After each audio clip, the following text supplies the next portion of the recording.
Mesdames et messieurs, merci de nous rester fidèles à partir de chez vous. Bienvenue dans cette émission Décryptage sur WAB Info TV. Dans ce numéro, nous allons parler toujours de cette question d'insécurité à l'est de la RDC. Jusqu'à quand le Rwanda va continuer à agresser la RDC? Plusieurs manifestations sont en train d'être organisées pour dénoncer cette agression, mais également le rôle de la force de l'EAC qui jusque-là reste passive au lieu d'être offensive. Mais pourquoi toutes ces manœuvres? C'est avec cette question que nous allons tenter de cogiter avec notre invité d'aujourd'hui que je vais vous présenter dans quelques minutes. Alors restez branchés.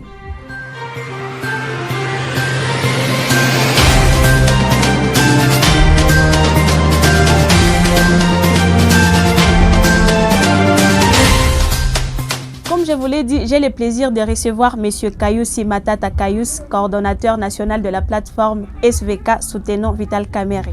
SVK Soutenons Vital Kamerhe. Ah, merci beaucoup. En fait, ma première question concerne la situation sécuritaire de l'Est et de la RDC. Vous ne trouvez pas que la RDC pouvait déclarer la guerre au Rwanda? Merci pour cette question combien pertinente. Vous savez que c'est une question qui fait d'actualité aujourd'hui. Mais vous devez d'abord savoir qu'il faut adresser nos sincères encouragements au président de la République. Le président de la République aujourd'hui ne ferme plus l'œil. Étant un patriote comme nous-mêmes et tout son entourage, vous trouvez qu'il a beaucoup travaillé pour que d'abord la RDC qui était embargonnée, on ne pouvait pas s'acheter les armes, ça fait plusieurs années. Il a fini par ramener les droits de la RDC. Aujourd'hui, on peut s'acheter les armes, aujourd'hui, on peut s'acheter les avions de chasse. Et donc, la RDC est déjà dans ses droits les plus légitimes. De deux, on ne fasse pas les pages de l'histoire. Vous savez qu'il y a eu un moment où les RCD Goma avaient occupé une grande partie de l'Est de notre pays pendant à peu près 3 à 4 ans. Il y avait déconnexion totale entre le Nord Kivu et une grande partie orientale ici avec la province de Kinshasa. Et aujourd'hui, les présidents de la République, notre autorité morale, le pacificateur Vital Kamerhe, sont en train de chercher les voies et moyens pour que cette aventure de ces terroristes du M23 soutenus par le Rwanda puisse prendre fin une fois pour toutes. Mais vous ne trouvez pas que la diplomatie congolaise ait montré ses limites par rapport à la force régionale de l'EAC? Ce qu'il faut retenir ici en rapport avec cette fameuse force et que nous n'encourageons pas, que nous ne voulons même pas qu'elle reste ici chez nous, c'est qu'il faut savoir que c'est une force qui est dans une action totale. Oui. Elle ne fait pas bien son travail.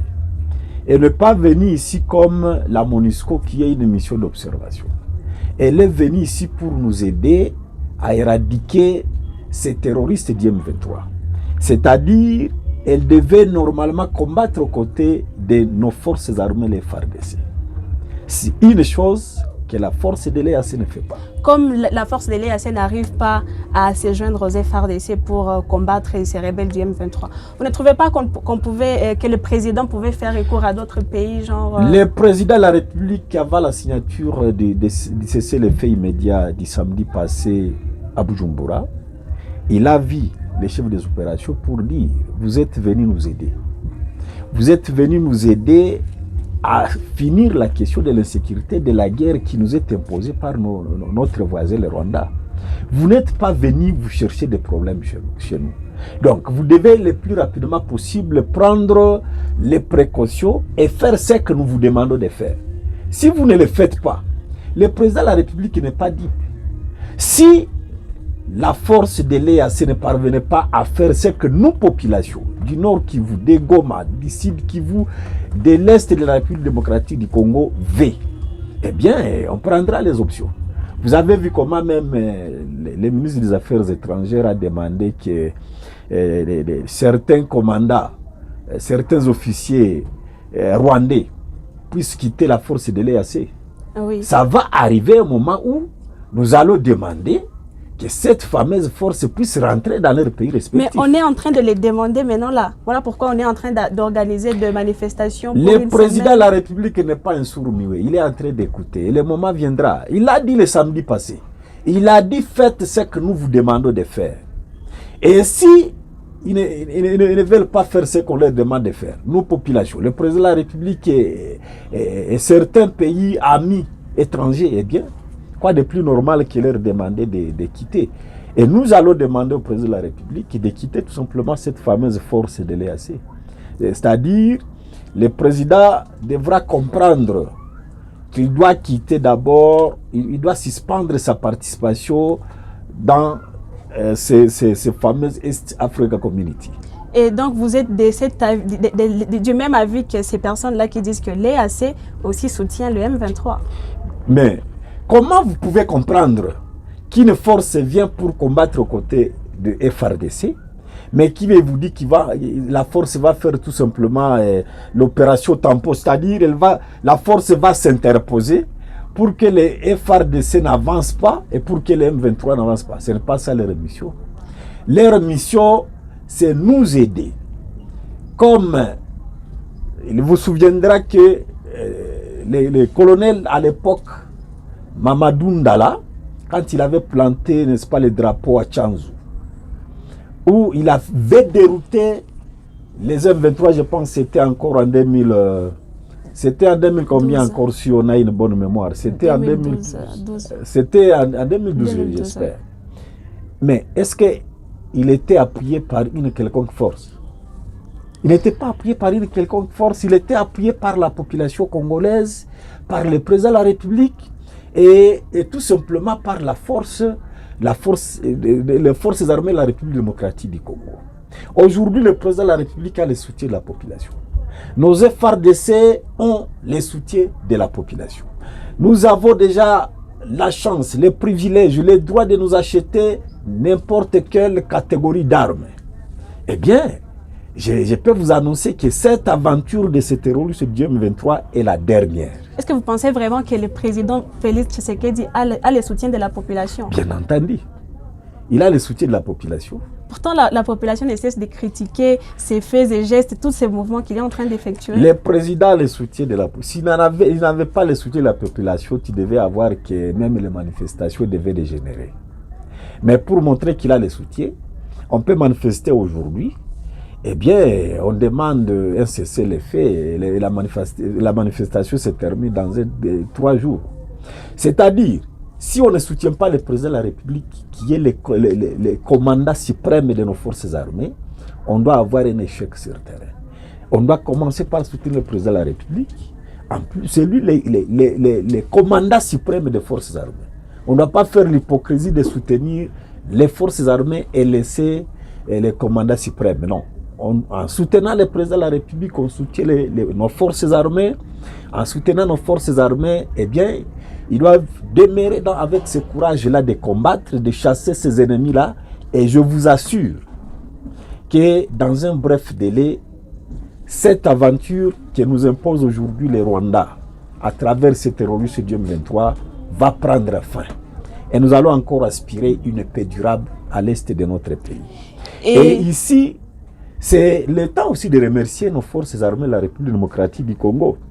Je n'ai jamais vu une force armée très très forte que la nôtre. Une force armée qui combat presque toute une communauté internationale avec presque tous les pays voisins. Parce que le Rwanda n'est pas seul. Le Rwanda est soutenu par d'autres voisins, par d'autres pays étrangers. Et nous n'avons qu'une seule force qui tient mordicus devant toutes ces forces-là étrangères. Donc, nos forces armées, nous devons vraiment les jeter des fleurs et les remercier. Il vous souviendra que pendant la Deuxième Guerre mondiale, la force publique, c'est elle qui avait mis fin à la Deuxième Guerre mondiale quand ils combattaient les Allemands en Éthiopie, je pense, dans un endroit qu'on appelait Sayo. Et comme récompense, on avait construit même un camp qu'on appelle camp Sayo à Bukavu. Et il y a un autre quand même construit à Kinshasa, je ne me rappelle pas le nom, mais c'était par récompense à cet appui de la force publique de notre pays qui avait mis fin à la Deuxième Guerre mondiale. Ça signifie que nous avons une armée très forte, une armée qui résiste à l'armée de la communauté internationale, n'est pas la moindre. Et je ne sais pas si vous êtes journaliste, vous avez suivi la fois passée, notre pays a été cité parmi les meilleurs, notre armée a été citée parmi les meilleures armées de l'Afrique, oui. N'est-ce pas? Si. Mais on n'a pas cité les pays qui nous agressent. Ce qui fait que il peut y avoir certaines trahisons peut-être dans les chaînes de commandement, ce qui fait peut-être que avec ce fameux mixage, brassage qu'on avait fait il y a plusieurs années, ça créait de l'infiltration dans notre armée. C'est ce qui fait que des fois, on peut prendre une décision d'attaquer une position et comme on a déjà les infiltrés au sein de l'armée, on dénonce directement et on voit on perd une bataille mais pas la guerre. Et vous savez que la position qu'a pris le président de la République de ne pas négocier avec ces terroristes. On ne négocie jamais avec les terroristes. Vous pensez qu'on ne négocie pas avec les terroristes? On ne négocie jamais avec les terroristes. C'est pourquoi notre autorité morale, l'honorable Vital Kamerhe, avait proposé, ou lui voudrait qu'il y ait ce chemin, n'est-ce pas, triangulaire. Au milieu, nous avons la République, au sommet, nous avons la République démocratique du Congo, nous avons le Rwanda et nous avons l'Ouganda.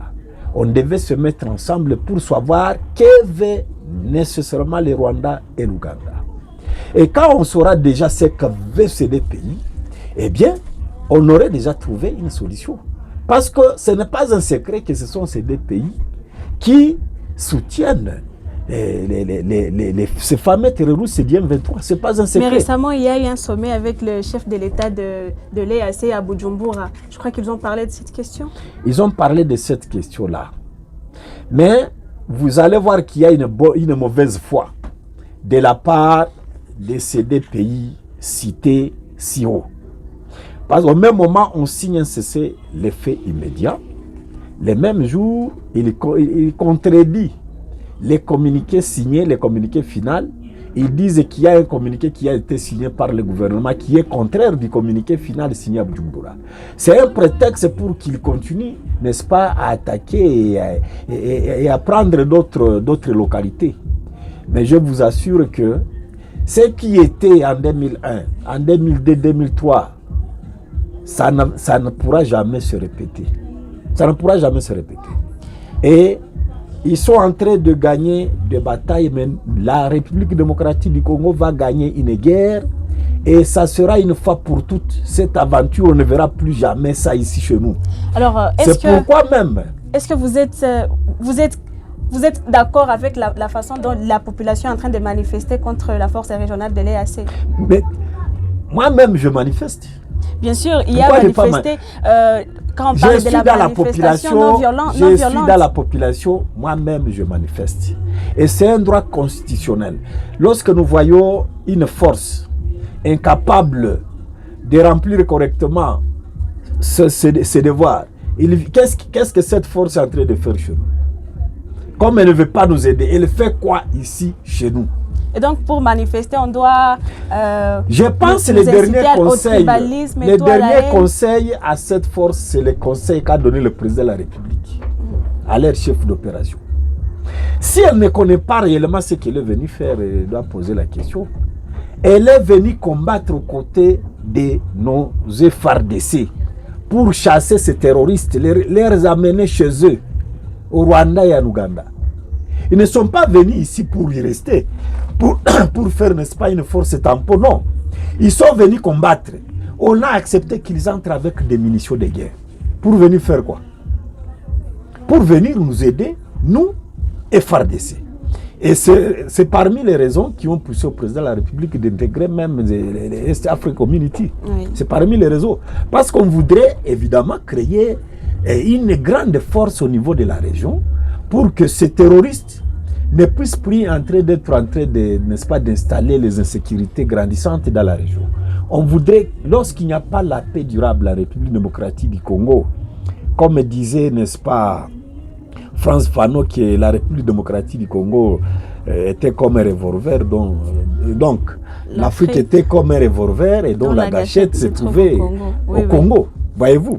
Et si les pays voisins ne veulent pas comprendre que s'il n'y a pas la paix au Congo, il n'y aura pas la paix dans la sous-région de Grand Lac, et par voie de conséquence, il n'y aura pas la paix dans toute l'Afrique en particulier. Vous avez suivi les messages du pape quand il est arrivé chez nous, dans notre pays. Il a interpellé la communauté internationale. Retirez vos mains en République démocratique du Congo, retirez vos mains en Afrique. Il a interpellé toute la communauté internationale. Il a vu lui-même, il a dit, j'ai vu ces peuples de Dieu, j'ai vu une souffrance qui se trouve dans leur visage.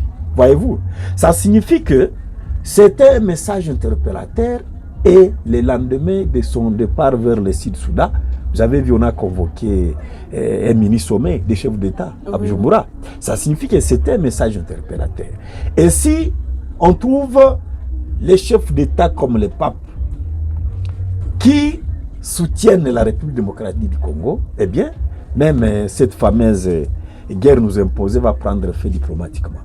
Alors, est-ce que vous ne pensez pas que cette situation ne va pas impacter négativement les élections qui sont en train d'être organisées d'ici là? Est-ce que vous vous rappelez que dans le Grand Nord avait fait les élections quelques mois après, en 2018? Oui. Vous vous rappelez, non? Qu'il y a les députés qui, 2-3 mois après, à cause de l'insécurité, avaient fait les élections quelques mois après. Voyez-vous? Mais nous avons la foi et nous souhaitons que nous allions aux élections du 20 décembre de cette année, après avoir éradiqué ces terroristes, après les avoir chassés et les expatriés même chez eux. C'est notre souhait. Parce que vous savez que l'organisation des élections, le processus électoral est constitutionnel. Le processus électoral est constitutionnel. Et aussi, je sais que on peut avoir une solution même avant les élections. On peut avoir une solution à cette guerre que ces terroristes nous imposent. On peut avoir ça. Donc, nous devons éviter la terreur et de ne pas comprendre que on peut avoir une solution dans peu de jours ici. Et nous respirons encore cette paix durable que nous avons toujours respirée. Mais nos voisins ne devaient pas aussi nous prendre comme des cons. Parce que nous sommes un peuple hospitalier. Nous sommes un peuple hospitalier. Nous accueillons tout le monde. Nous acceptons même que certains petits commerces soient faits par les étrangers chez nous. Il y en a, non? Oui. Il y a les Rwandais qui viennent faire les petits commerces ici chez nous. Il y a les Indiens, il y a les Libanais qui font les petits commerces ici chez nous. C'est qui ne se fait pas chez eux. Et avec cette hospitalité, on ne doit pas nous prendre comme des cons. Parce qu'un jour, nous pouvons accepter, nous décidons, nous disons non. Nous n'allons plus manifester notre hospitalité. Nous allons directement nous comporter comme les autres pays se comportent. Ils ne doivent pas nous prendre comme ça. Vous pouvez vous imaginer que nous vivons avec ces gens ici dans la même ville, mais lorsque il y a une localité qui est prise, par exemple, et que les boutiques de nos frères, les magasins de nos frères soient pillés systématiquement par ces terroristes. Mais ces magasins sont pillés par... Même ici à Goma, on est en train de piller lors des manifestations. Qui pille ici à Goma? La population. Non, la population ne pille pas. Elle fait quoi? Est-ce que vous avez la preuve où vous avez vu une frange de la population en train de piller les magasins? Bien sûr, des boutiques, des restaurants, des cafétérias, lors des manifestations. Les cafétérias, les boutiques de qui sont pillées? D'autres populations. Moi, je n'ai pas de preuves. Il y a ce qu'on appelle, il y a le principe qui dit que la masse n'a pas d'âme. Il peut y avoir certains dérapages, mais on ne doit pas appeler ça pillage. Les pillages, c'est ce que les terroristes de 2023 sont en train de faire dans les localités occupées illégalement. Voyez-vous? Mais ce qui se fait ici, c'est un dérapage lié à un débordement de la manifestation de la population qui revendique leurs propres droits. Voyez-vous? Donc, en tout cas, je ne vois pas là où on a pillé, ici à Goma, ou soit vous n'avez jamais vu là où on a pillé.